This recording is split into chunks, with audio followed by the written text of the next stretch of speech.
Student, this is जय। आज हम पढ़ेंगे हमारे 10th साइंस का चैप्टर नंबर 5 जिसका नाम है दैनिक जीवन में रसायन। ये हमारे बोर्ड एग्जाम में 4 मार्क्स का आता है और हमने इस चैप्टर को कुछ पार्टीशन में डिवाइड किया है। तो हम अलग अलग पार्टीशन में अलग अलग टॉपिक के बारे में डिस्कस करेंगे, लेकिन हमारे इस फर्स्ट लेक्चर में हम डिस्कस करेंगे हमारे चैप्टर की हेडिंग और कुछ एसिड, बेस और सॉल्ट के बारे में, यानी कि अम्ल, क्षार और लवण के बारे में। तो सबसे पहले हम डिस्कस करेंगे हमारे चैप्टर की हेडिंग के बारे में जिसका नाम है दैनिक जीवन में रसायन। तो दैनिक जीवन में रसायन का मतलब क्या होता है? दैनिक जीवन में रसायन का मतलब ये होता है कि आप जो केमिकल आपकी डेली लाइफ में यूज़ करते हैं वो कौन कौन से होते हैं, या वो आपके डेली जीवन में किस तरह से उनका रोल करते हैं। तो सबसे पहले हम देखते हैं हमारे सीमेंट जो हमारे घर बनाने में काम आता है। एक होता है साबुन और अपमार्जक। क्या होता है? साबुन और अपमार्जक। सबसे पहले हमने बोला था सीमेंट, ये किस काम आता है? भवन बनाने में, यानी घर वगैरह मकान बनाने में, तो भवन निर्माण। एक होता है साबुन अपमार्जक,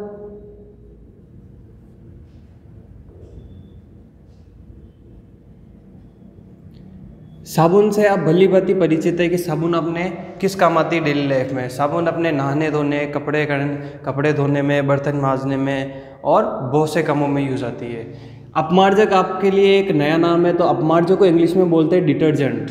डिटर्जेंट से आप सभी समझ गए होंगे, डिटर्जेंट पाउडर, जो कपड़े धोने का जो पाउडर होता है, जैसे घड़ी, सर्फ एक्सेल वगैरह, ये बहुत सारे जो पाउडर आते हैं, तो उसे साइंस की लैंग्वेज में कहते हैं अपमार्जक और इंग्लिश में बोलते हैं डिटर्जेंट। तो इन दोनों का यूज़ भी आपके डेली लाइफ में होता है। सेकंड चीज़ होती है आपके सौंदर्य पदार्थ।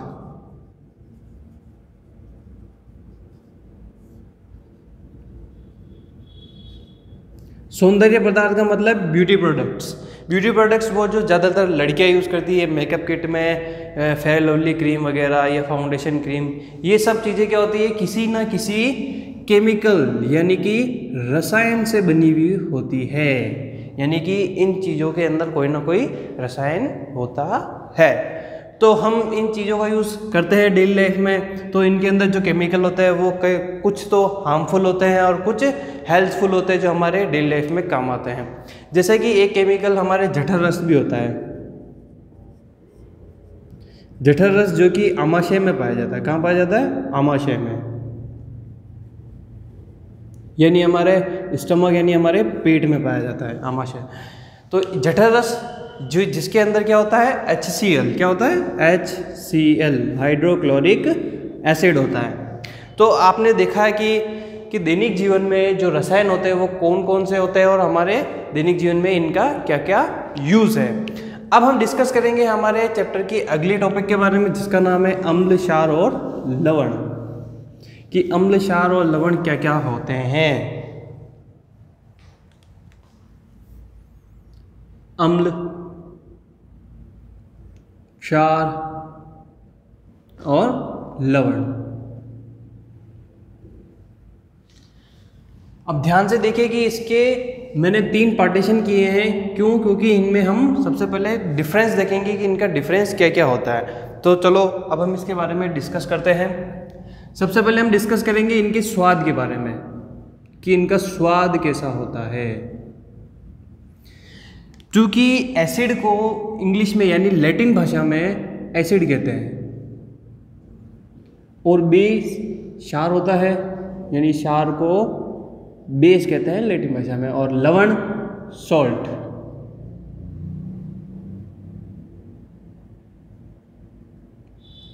अब ध्यान से देखिए, लैटिन भाषा में एसिड का मतलब होता है खट्टापन। क्या होता है? खट्टापन, यानी वो पदार्थ जो स्वाद में खट्टे होते हैं। जैसे नींबू खट्टा होता है तो वो क्या है? एक एसिड है। क्या है? एसिड।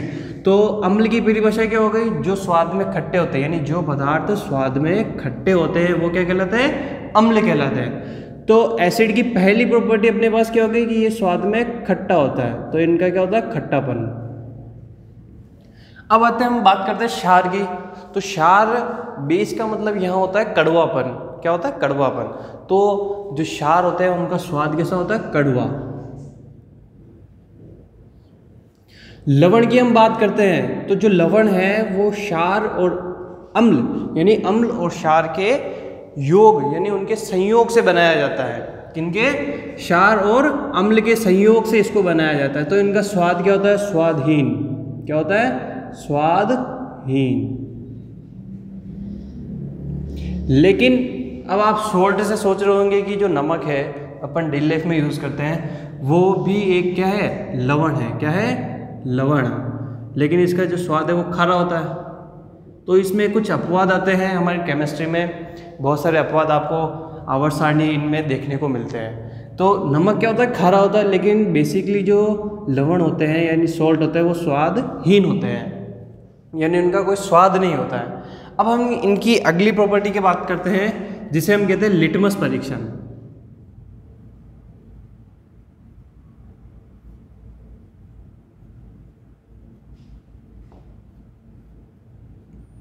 अब आप सोच रहे होंगे कि यार ये लिटमस है क्या? तो मैं आपको बता दूं कि केमिस्ट्री में यानी विज्ञान में लिटमस एक पत्र होता है यानी एक पेपर होता है। ये दो प्रकार का होता है, नीला और लाल। अब ध्यान से देखिए यहाँ पर कि जो नीला लिटमस पत्र है उसका उपयोग अम्ल के लिए किया जाता है। किसके लिए किया जाता है? अम्लीय विलयनियों के लिए किया जाता है। ये जो अम्ल विलयन होते हैं उनके लिए किया जाता है। जैसे ही हम किसी विलयन में नीले लिटमस को डुबोते हैं यानी उसमें ड्रॉप करते हैं तो जो वो विलयन है यानी जो सॉल्यूशन है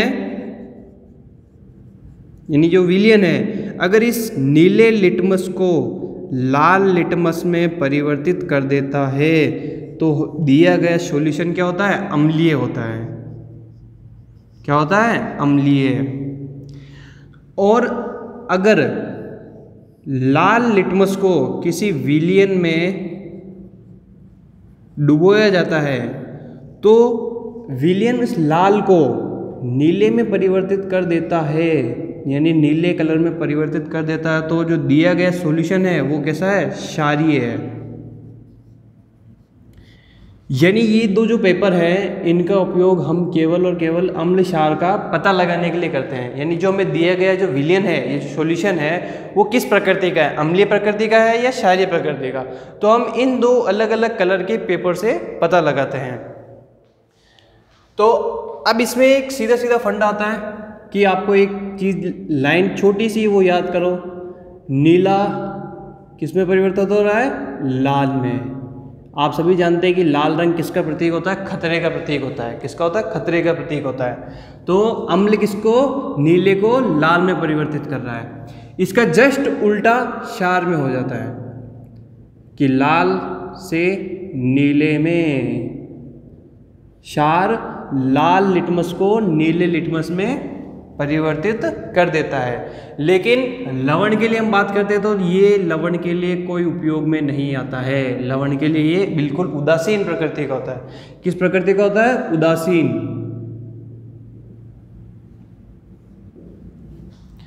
अब हम इसमें हमारे अगले प्रॉपर्टी की बात करते हैं जिसे हम नॉर्मली कहते हैं जलीय परीक्षण।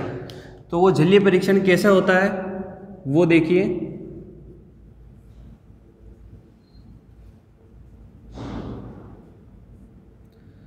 अम्ल जो है यानी हमारा एसिड जब उसे पानी में डाला जाता है तो वो जलीय विलयन में H+ आयन देता है। क्या देता है? जलीय विलयन में H+ आयन देता है। तो जलीय विलयन में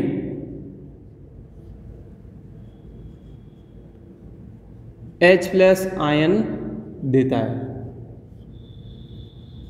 अब आप सोच रहे होंगे कि ये H+ आयन क्या है? तो मैं बता दूं कि H+ आयन एक ऐसा कण या ऐसा प्रोटॉन बोल सकते हो आप इसे, जब यौगिक से अलग हो जाता है ये। जैसे कि मैं ले लेता हूँ HCl। क्या लिया मैंने? HCl एक एसिड है, एक अम्ल है। जब मैं इसे पानी में मिलाता हूँ, किस में मिलाता हूँ? पानी में। तो जैसे ही मैंने इसको पानी में मिलाया तो एक H+ में चला गया और एक Cl- में। तो ये जो H+ है यही दर्शाता है कि जो विलयन है वो कैसा है? अम्लीय है।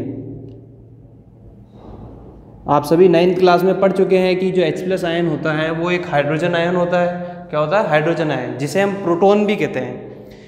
तो आप सभी देख सकते हैं कि जब मैंने एसिड को पानी में मिलाया, किसमें?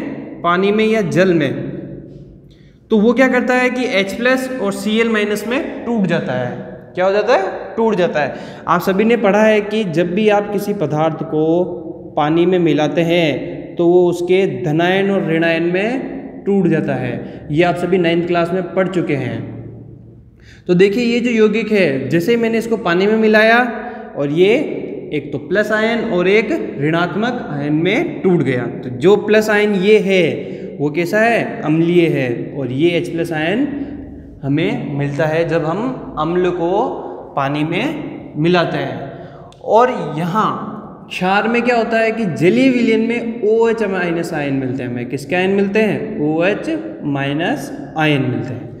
अब आप सोच रहे होंगे कि ये OH- आयन क्या है?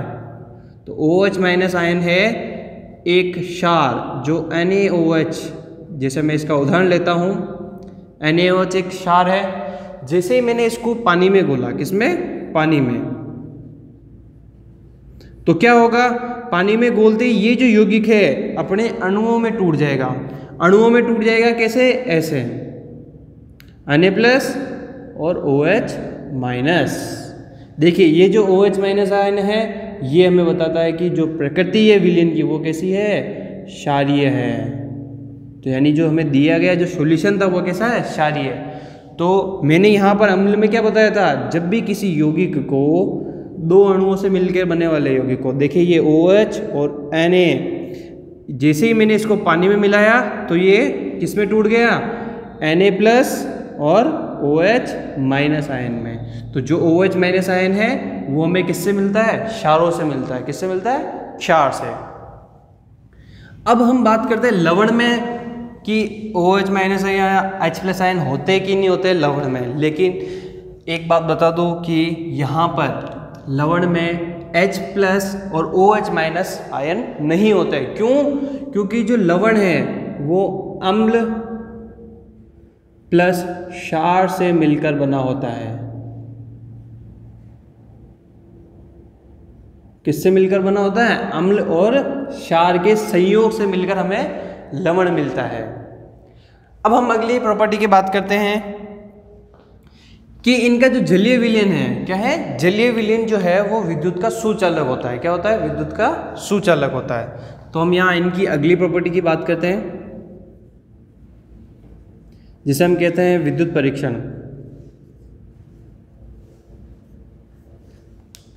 तो ध्यान से देखिए, तो इनका जो जलीय विलयन है, क्या? अम्ल का जलीय विलयन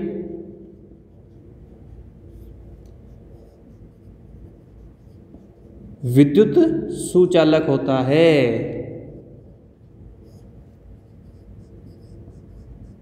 यानी कि अम्ल के जो जलीय विलयन होंगे उनमें हम विद्युत का संचालन कर सकते हैं, विद्युत को उत्पन्न कर सकते हैं।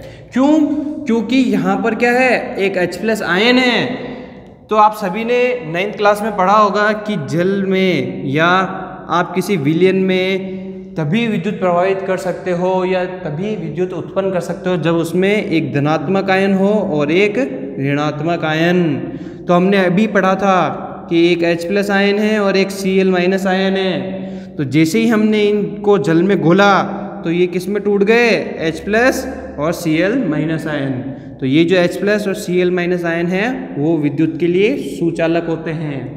यानी किसी न किसी सॉल्यूशन में या किसी विलयन में अगर आयन से, कौन से? धनात्मक और ऋणात्मक आयन, तो हम उस विलयन में विद्युत का संचालन कर सकते हैं या हम उस विलयन से विद्युत को उत्पन्न कर सकते हैं। आप सभी ने कार की बैटरियां देखी होगी, तो उस कार की बैटरी में क्या होता है कि विलयन आते हैं। कौन कौन से? उस विलयन में हमारे H2SO4 अम्लराज, सल्फ्यूरिक एसिड भी कहते हैं इसे, इसका सॉल्यूशन होता है। जब ये सॉल्यूशन किसी पानी में मिलाओगे तो हमें क्या मिलेगा? H+ आयन मिलेगा और SO4- आयन मिलेगा। तो देखो कि यहाँ पर भी एक धनात्मक और एक ऋणात्मक आयन मिला हमें, तो इसकी वजह से वहाँ पर क्या होता है? एक विद्युत का संचालन होता है। विद्युत का संचालन होता है। तो इन आयनों की वजह से क्या होता है, हमारे विलयन में विद्युत का संचालन होता है। और सेम ऐसा ही हमारे क्षार में होता है। तो ये भी क्या होंगे, इनके जलीय विलयन विद्युत सुचालक होंगे। क्या होंगे, विद्युत सुचालक होंगे। लेकिन लवण के केस में ऐसा नहीं होता है। अब हम इनकी अगली प्रॉपर्टी के बारे में बात करते हैं।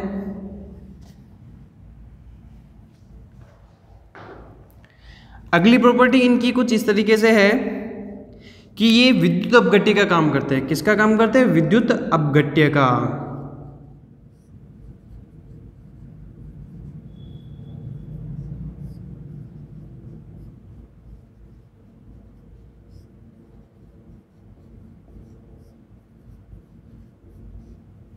विद्युत अपघट्य से मतलब है कि वो पदार्थ जिनसे विद्युत का संचालन किया जा सकता है विद्युत अपघट्य कहलाते हैं। यानी वो पदार्थ जिनसे हम विद्युत का संचालन कर रहे हैं तो वो क्या कहलाएंगे, विद्युत अपघट्य।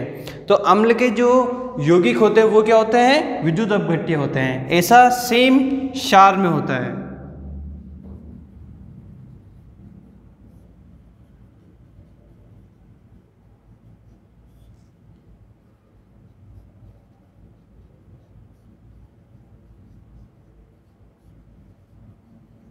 लेकिन लवण में ऐसा नहीं हो पाता। क्यों, क्योंकि लवण एक उदासीन प्रकृति का है, तो वो ये सब चीज़ें नहीं कर पाता है। अब हम इनकी अगली प्रॉपर्टीज़ के बारे में बात करेंगे, जो कि है, जैसे हम देखते हैं कि ये सांद्र और तनु अम्लों में भी पाए जाते हैं। यानी कि जो क्षार है, अम्ल है, वो सांद्र और तनु दोनों रूपों में पाए जाते हैं। तो सांद्र और तनु का मतलब क्या होता है, सबसे पहले हम सांद्र के बारे में देख लेते हैं कि सांद्र क्या होता है। सांद्र का मतलब वो होता है पावर, एक तरह से पावर। क्या होती है, पावर। यानी ऐसी शक्ति जिसमें बहुत ज़्यादा प्रबलता हो। क्या हो, बहुत ज़्यादा प्रबलता हो। यहाँ पर सांद्र का मतलब है, अम्ल से हम सबसे पहले डिस्कस करते हैं। सांद्र अम्ल जैसे हम बोलते हैं तो उसका मतलब होता है जो अम्ल है वो क्या है, बहुत पावरफुल है, यानी वो बहुत घातक अम्ल है। क्यों, क्योंकि एक तो इसमें पानी की मात्रा कम होती है,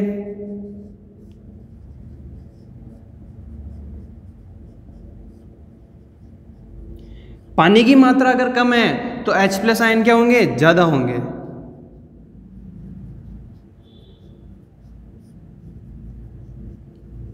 अगर H+ आयन ज़्यादा है तो वो जो अम्ल है वो क्या होगा, बहुत पावरफुल होगा। क्या होगा, बहुत पावरफुल होगा।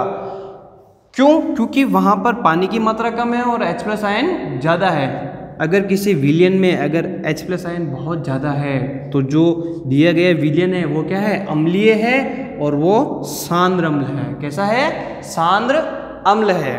इसी प्रकार हम देखते हैं कि क्षार में भी यही होता है कि सांद्र क्षार और तनु क्षार क्या होते हैं। तो सबसे पहले हम सांद्र क्षार के बारे में देखते हैं, जहाँ क्या होता है, पानी की मात्रा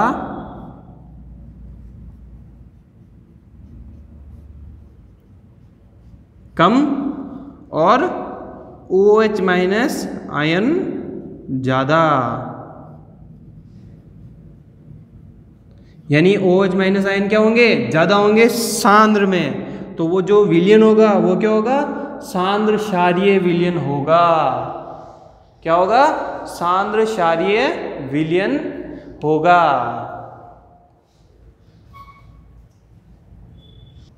अब हम पढ़ेंगे तनु अम्ल और तनु क्षार क्या होते हैं, उनके बारे में देखते हैं। तो ये जो अगली विशेषता है हम देखते हैं।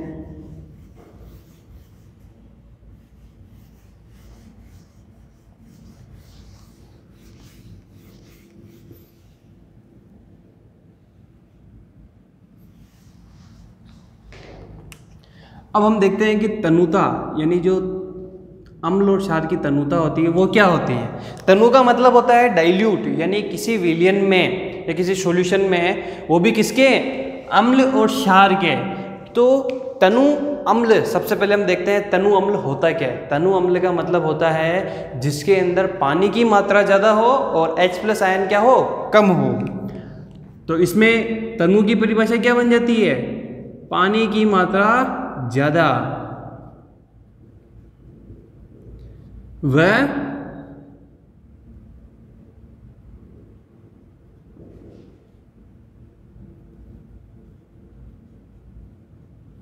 वह H+ आयन की मात्रा क्या होगी, कम, यानी H+ आयन क्या होंगे, कम होंगे।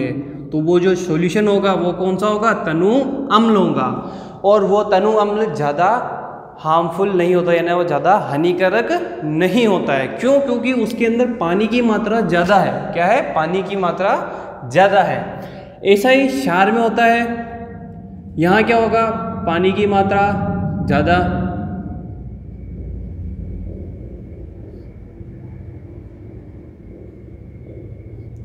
और OH- आयन कम। तो ये भी क्या होगा, कम हानिकारक होगा। अब आप सोच रहे होंगे कि मैंने सांद्र में और तनु में लवण के लिए कुछ नहीं लिखा। मैंने इसलिए नहीं लिखा क्योंकि लवण हमेशा डिपेंड करेगा इन दोनों के ऊपर। किन दोनों के ऊपर? अम्ल और क्षार के ऊपर लवण डिपेंड करेगा। जो लवण है बनने वाला वो कैसा है, तो हम डिस्कस करते हैं अब लवण के लिए। तो ध्यान से देखिए, अगर मैं लेता हूं प्रबल अम्ल, कैसा लेता हूं मैं, प्रबल अम्ल, और प्रबल क्षार,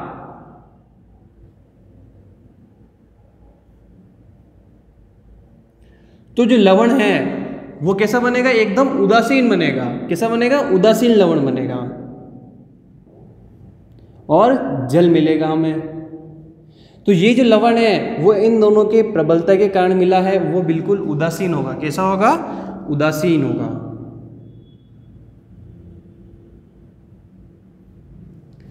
अगर मैं यहां लेता हूं प्रबल अम्ल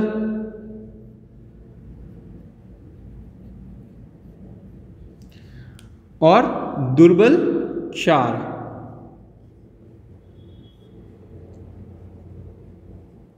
तो जो हमें लवण मिलेगा वो मिलेगा प्रबल अम्ल के हिसाब से। क्यों? क्योंकि यहाँ पे जो अम्ल है वो ज़्यादा पावरफुल है, किससे? क्षार से। तो आप देखिए जो हमें मिलेगा वो कैसा मिलेगा, अम्लीय लवण मिलेगा, और जल मिलेगा। तो देखिए यहाँ पर जो चीज़ प्रबल है उसके अकॉर्डिंग हमें लवण मिला है। अगर मैं यहाँ लेता हूँ दुर्बल अम्ल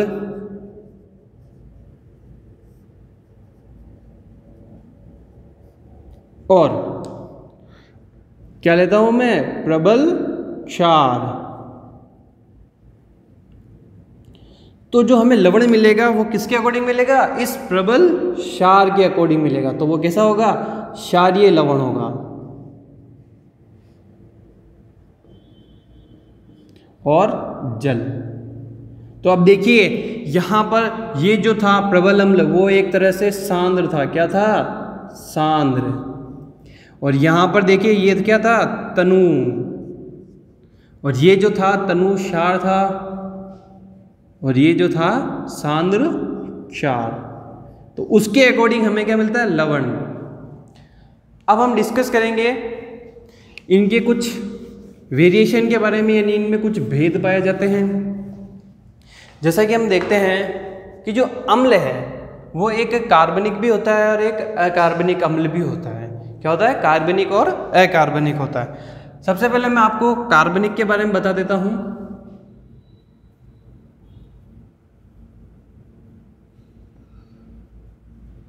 कि कार्बनिक अम्ल क्या होते हैं। कार्बनिक अम्ल वो होते हैं जो पेड़ पौधों, जीव जंतुओं में पाए जाते हैं। किसमें पाए जाते हैं? पेड़ पौधों और जीव जंतुओं में पाए जाते हैं। जैसे कि मैं लेता हूँ आपका संतरे में, इसमें संतरे में एसर्बिक यानी एस्कार्बिक क्या पाया जाता है, एस्कार्बिक अम्ल, जो खट्टा होता है, जिससे हम संतरे का पता लगा पाते हैं कि संतरा किस प्रकृति का है। संतरा भी एक अम्लीय होता है। इसी प्रकार इमली में टार्टरिक एसिड होता है, यानी ऐसे एसिड जो किसमें पाए जाते हो, किसी पेड़ पौधे या जीव जंतुओं में। तो वो जो एसिड होंगे वो क्या कहलाएंगे, कार्बनिक एसिड। अब अकार्बनिक एसिड क्या होता है?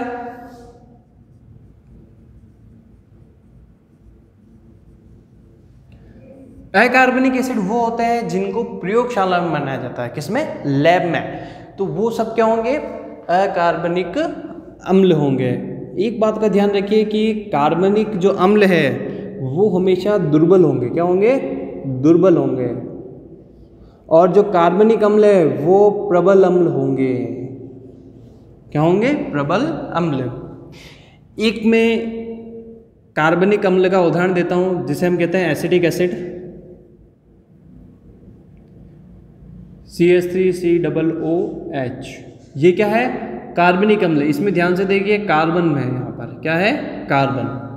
और उसके साथ साथ क्या है? हाइड्रोजन। तो इसे हम कहते हैं हाइड्रोकार्बनिक एसिड कहते हैं। तो जो अम्ल जिसमें कार्बन प्रेजेंट है वो क्या होंगे? कार्बनिक अम्ल। अब प्रबल अम्ल कौन कौन से हैं यहाँ पर? अकार्बनिक। तो अकार्बनिक में क्या होंगे? HCl, H2SO4, HNO3। ये जो अम्ल है ये क्या होंगे? अकार्बनिक अम्ल होंगे। और ये जो अम्ल होंगे अकार्बनिक वो प्रबल प्रकृति के होंगे। क्यों? क्योंकि इनको प्रयोगशाला में बनाया गया है।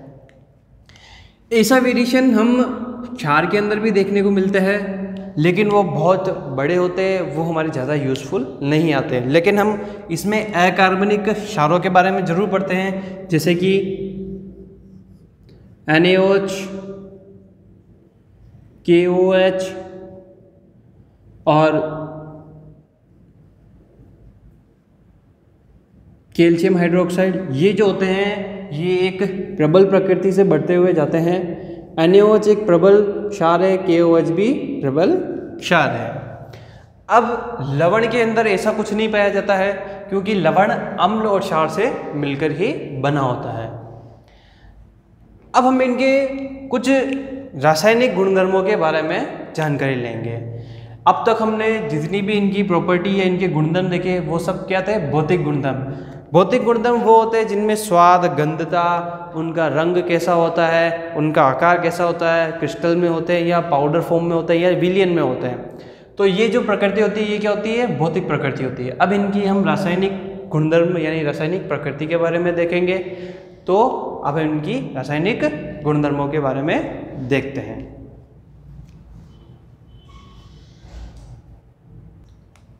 अब हम अम्ल, क्षार के और कुछ रासायनिक गुणधर्मों के बारे में डिस्कस करेंगे। तो लेकिन सबसे पहले हम डिस्कस करेंगे अम्ल के रासायनिक गुणधर्म।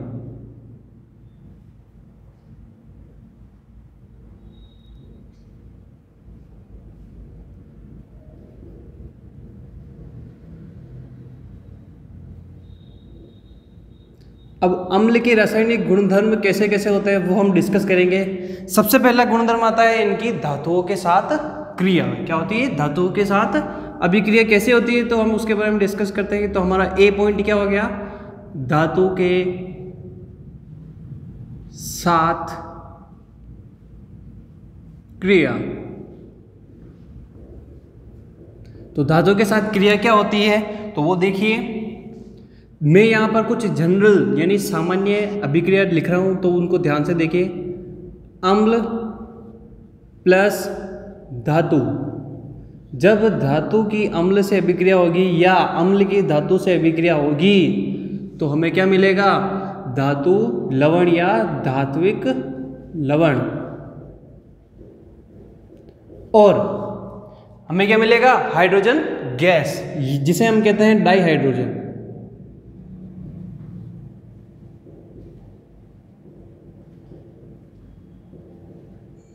क्या कहते हैं? डाइहाइड्रोजन। तो इस रिएक्शन को मैं लिखने जा रहा हूं। तो देखिए, अम्ल में मैंने लिया HCl प्लस धातु में मैं लेता हूं कैल्शियम। क्लियर? अब मैं इसको अभिक्रिया करा रहा हूं तो मुझे क्या मिलेगा? Calcium chloride plus H2 gas. Gas को हम एरो से ऐसे ऊपर की तरफ प्रेजेंट करते हैं। अब ध्यान रखिए कि ये जो रिएक्शन है इसको बैलेंस करना भी ज़रूरी होता है। तो इस रिएक्शन को आप बैलेंस कर लीजिए कुछ इस तरीके से। इस अभिक्रिया संतुलन के बारे में हम चैप्टर नंबर 6 में पढ़ेंगे, तो आप इसकी चिंता ना करें। अब हम देखते हैं कि मैंने किसकी अभिक्रिया कराई? अम्ल की। किसके साथ? धातु के साथ। इस धातु को हम बोलते हैं कैल्शियम।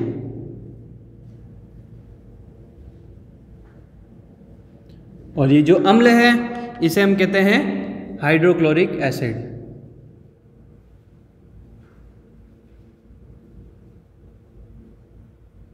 क्या नाम है इसका? हाइड्रोक्लोरिक अम्ल। हमें देखिए क्या मिला? धात्विक लवण।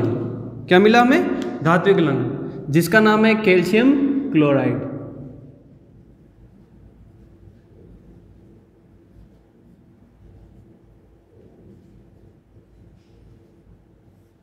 और ये जो है इसे हम कहते हैं हाइड्रोजन गैस या डाइहाइड्रोजन।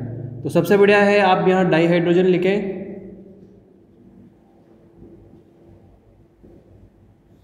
अब आप ध्यान से देखिए कि क्या मिला हमें? लवण मिला है। अब आप सोच रहे होंगे कि यार लवण तो क्षार और अम्ल की अभिक्रिया पर ही मिलता है। तो एक बात बता दूं कि सभी धातुएं अम्ल के साथ जब अभिक्रिया करती है तो क्षार की तरह कार्य करती है। किसकी तरह कार्य करती है? क्षार की तरह कार्य करती है। क्यों? क्योंकि लवण हमें जब ही मिलेगा जब कोई क्षार हो। तो ध्यान रखिए जो धातुएं होती है वो एक क्षारीय प्रकृति की होती है। किस प्रकृति की होती है? क्षारीय प्रकृति की होती है। अब हम इसकी अगली प्रॉपर्टी की तरफ बढ़ते हैं। तो ध्यान दीजिए मैं इसको थोड़ा मिटा रहा हूं।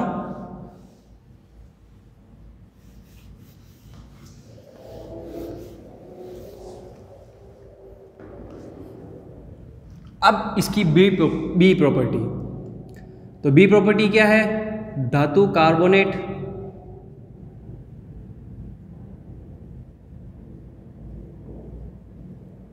या बाइकार्बोनेट।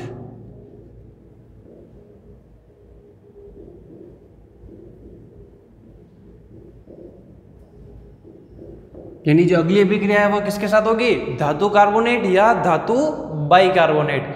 बाइकार्बोनेट को हम हाइड्रोजन कार्बोनेट भी कहते हैं। तो इसकी मैं एक सामान्य अभिक्रिया लिख रहा हूं सबसे पहले, तो वो ध्यान दीजिए। धातु कार्बोनेट को हम MCO3 से प्रेजेंट कर सकते हैं। M का मतलब हो गया धातु, C का मतलब CO3 का मतलब कार्बोनेट। C से हम जानते हैं कि कार्बन होता है। इसकी अभिक्रिया में जैसे अम्ल से कराता हूँ, जैसे अम्ल को सामान्य तरीके से हम ऐसे प्रेजेंट करते हैं HA। जैसे ही मैं इसकी अभिक्रिया कराऊंगा तो मुझे क्या मिलेगा? धात्विक लवण मिलेगा। क्या मिलेगा?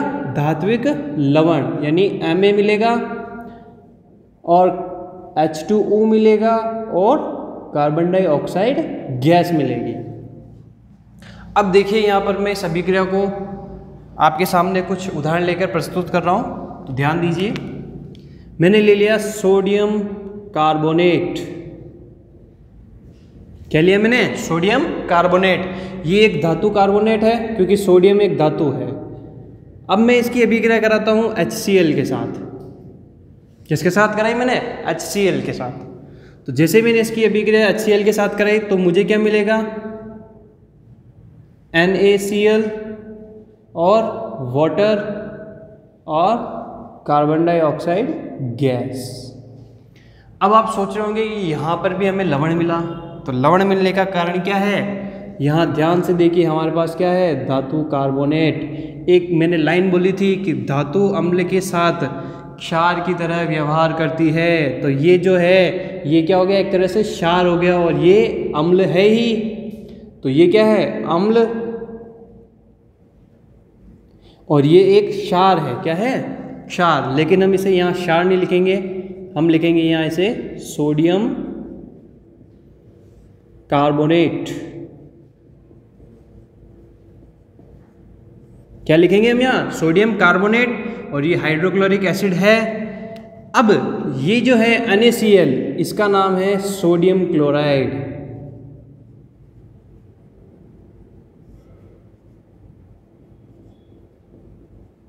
क्या है? Sodium chloride.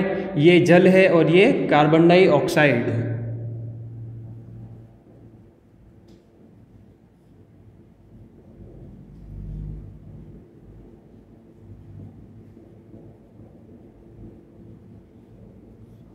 अब ध्यान दीजिए यहां पर हमें क्या मिला? एक धात्विक लवण मिला। क्या मिला हमें? धात्विक लवण।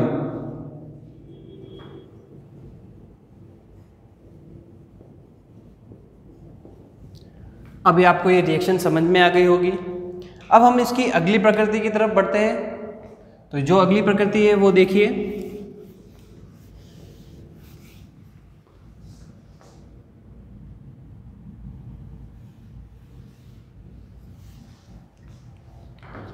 इसकी जो अगली अभिक्रिया है सी, वो अभिक्रिया है धातु ऑक्साइड के साथ। किसके साथ है? धातु ऑक्साइड के साथ।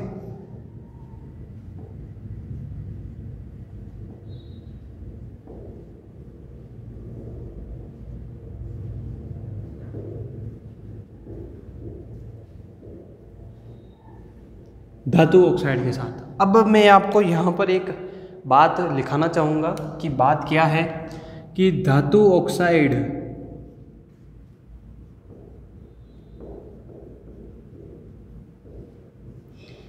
की प्रकृति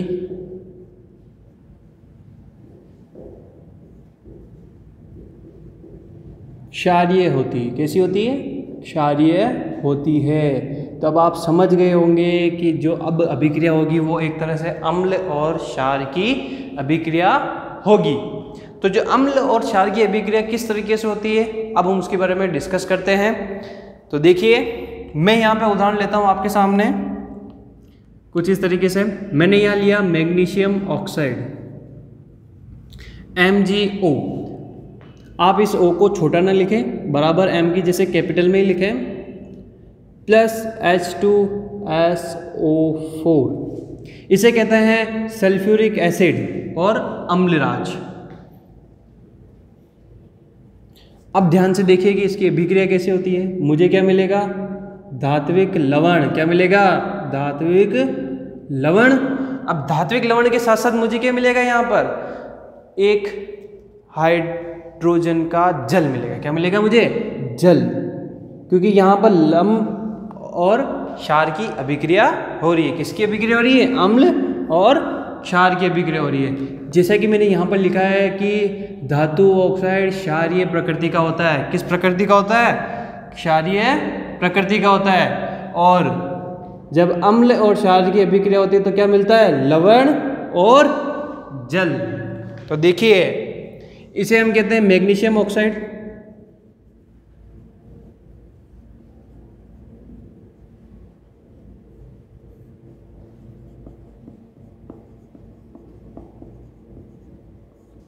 इसे हम कहते हैं सल्फ्यूरिक एसिड।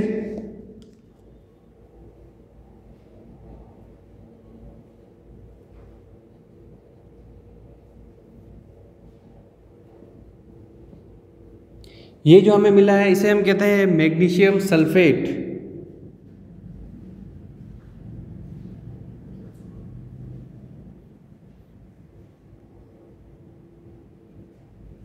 और ये जल। क्लियर? अब आपको ये रिएक्शन समझ में आ गई होगी कि क्या है ये रिएक्शन। अब हम इसकी एक रिएक्शन के बारे में और देख लेते हैं कि वो रिएक्शन क्या है। जैसे कि अब मैं यहाँ पे एक एग्जांपल और ले लेता हूँ इसका। मैंने अभिक्रिया करी किसकी? कैल्शियम ऑक्साइड की अभिक्रिया।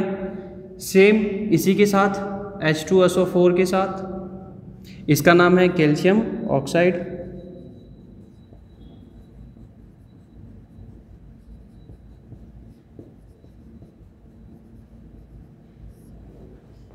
इसका नाम है सल्फ्यूरिक एसिड। जैसे ही मैंने इसकी अभिक्रिया कराई तो अब देखिए यहाँ पर ये क्या है? धातु ऑक्साइड।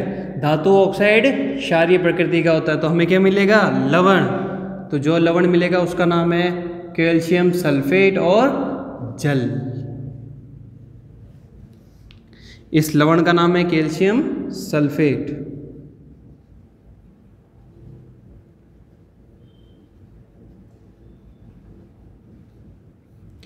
अब हम जो प्रकृति की बात करेंगे वो अगली प्रकृति है हमारी क्षार के बारे में। इसके अंदर एक अभिक्रिया और आती है, उदासीनीकरण की अभिक्रिया। एक बात मैं आपको बता दूं कि उदासीनीकरण की अभिक्रिया अम्ल और क्षार में सेम होती है, तो उसकी हम डिस्कस सबसे एंड में करेंगे। तो अब हम अगली अभिक्रिया पढ़ेंगे क्षार के लिए।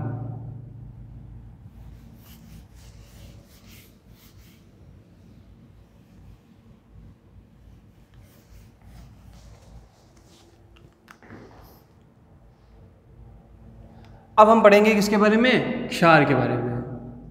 क्षार के रासायनिक गुणधर्म। क्षार के रासायनिक गुणधर्म ऐसे होते हैं कि सबसे पहले अभिक्रिया हम कराते हैं इसकी धातुओं के साथ। तो इसका ए पॉइंट क्या हो गया? धातु के साथ क्रिया।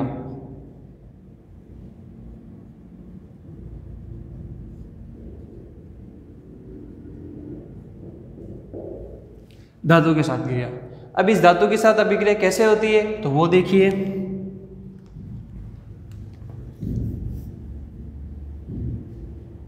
धातु प्लस क्षार, तो हमें क्या मिलेगा, यहाँ पर एक धात्विक लवण मिलेगा।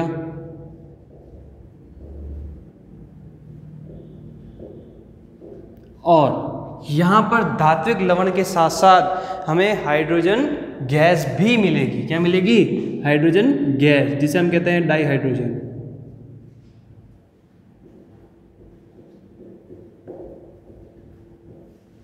तो अब देखिए, मैं इसका उदाहरण लेने जा रहा हूँ आपके सामने। क्षार में सबसे पहले हम लेंगे NaOH और धातु में लेता हूँ यहाँ पर जिंक। तो देखिए इसकी अभिक्रिया किस तरीके से होती है। जब जिंक NaOH के साथ अभिक्रिया करेगा तो हमें मिलेगा सोडियम जिंकेट। ये एक बड़ा धात्विक लवण है। क्या है? एक बहुत बड़ा धात्विक लवण है, जिसका फॉर्मूला कुछ इस तरीके से होता है Na2ZnO3। और यहाँ पर हमें क्या मिलेगा? डाइहाइड्रोजन। क्या मिलेगा? डाइहाइड्रोजन। तो ये जो है, ये हमें जो लवण मिला है इसका नाम होता है सोडियम जिंकेट।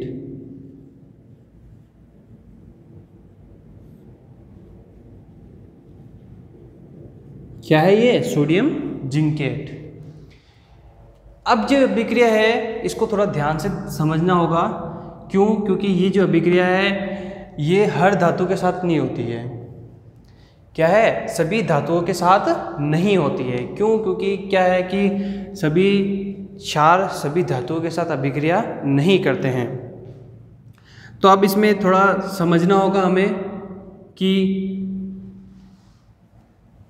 क्षार जो है वो लगभग हर धातु से अभिक्रिया करके H2 गैस नहीं देता है। क्या नहीं देता है? H2 गैस नहीं देता है। एक अभिक्रिया में और आपके सामने लेने जा रहा हूं, अब मैं इसकी अभिक्रिया एक तरह से एल्यूमिनियम के साथ करा रहा हूं, तो ध्यान से देखिए।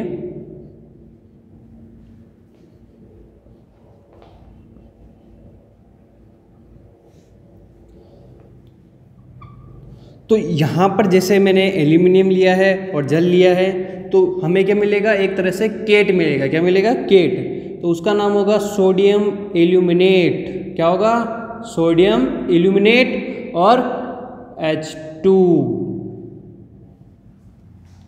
तो ध्यान दीजिए, ये जो हमें लवण मिला है धात्विक लवण, इसका नाम है सोडियम एल्यूमिनेट। ये भी एक धात्विक लवण है। अब आपको समझ में आ गया होगा कि क्षार धातु के साथ किस तरीके से अभिक्रिया करता है। अब हम इसमें अगली अभिक्रिया के बारे में बात करते हैं।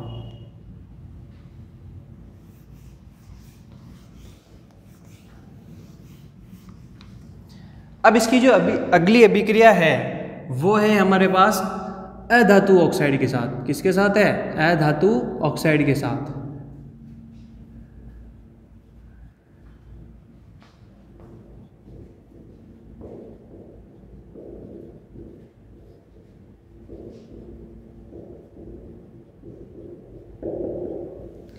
अब आप सोच रहे हैं कि अधातु ऑक्साइड क्या होता है या अधातु क्या होती है। तो अधातु वो होती है जो हमारे पीरियोडिक टेबल यानी आवर्त सारणी में P ब्लॉक के अंदर आती है, यानी कि उस तरफ आती है। जैसे कार्बन हो गया, सल्फर हो गया, नाइट्रोजन हो गए, ये सब क्या होती है? कुछ अधातुएं होती है। तो इसकी अभिक्रिया किस तरीके से करते हैं क्षार के साथ, तो वो देखिए। मैं इसको थोड़ा सा जनरल फॉर्म में प्रेजेंट करूँगा, तो उस जनरल फॉर्म को आपको थोड़ा ध्यान से देखना होगा। तो देखिए, ये लेता हूं मैं क्षार प्लस अधातु ऑक्साइड।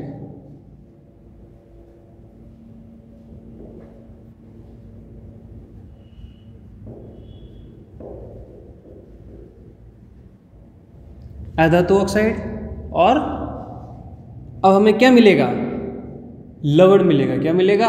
लवण प्लस जल मिलेगा। अब आप सोच रहे होंगे लवण तो तब मिलता है जब हमारे पास क्या हो? अम्ल और क्षार हो। क्या हो? अम्ल और क्षार। तो एक नोट है यहाँ पर, थोड़ा ध्यान से देखिए कि सभी अधातु ऑक्साइड है, क्या है, सभी अधातु ऑक्साइड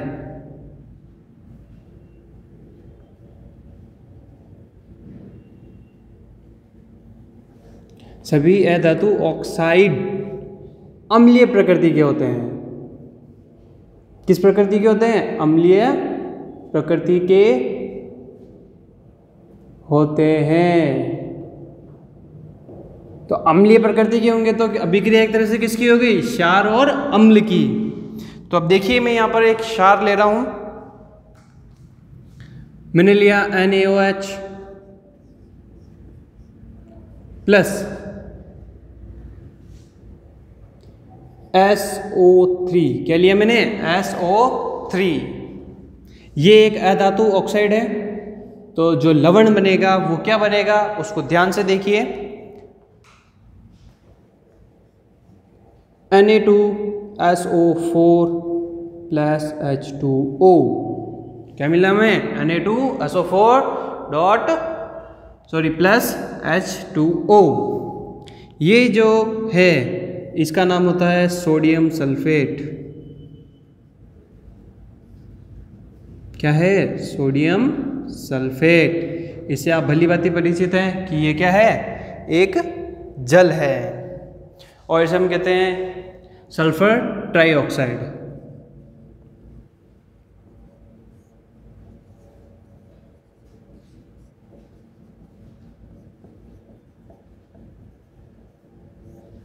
क्लियर? आप सभी को समझ में आ गया होगा कि अधातु क्षार के साथ किस तरीके से अभिक्रिया करती है। अब हम क्षार और अम्ल में जो कॉमन रिएक्शन थी उदासीनीकरण, उसके बारे में देखेंगे कि वो किस तरीके से होती है। तो ध्यान से देखिए उस अभिक्रिया को।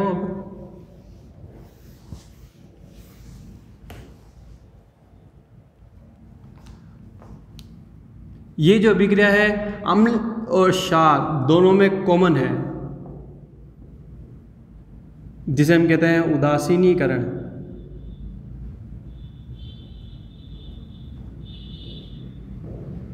की अभिक्रिया। तो ध्यान दीजिए, इसके अंदर मैं सीधे ही बता रहा हूं आपको। मैंने अभिक्रिया कराई HCl प्लस NaOH।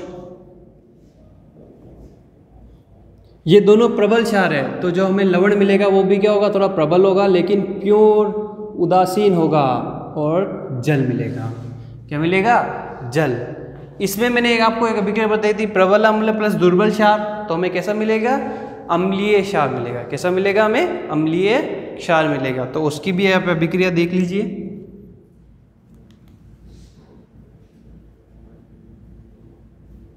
प्रबल अम्ल प्लस दुर्बल क्षार, तो जो हमें लवण मिलेगा वो कैसा होगा? अम्लीय लवण होगा।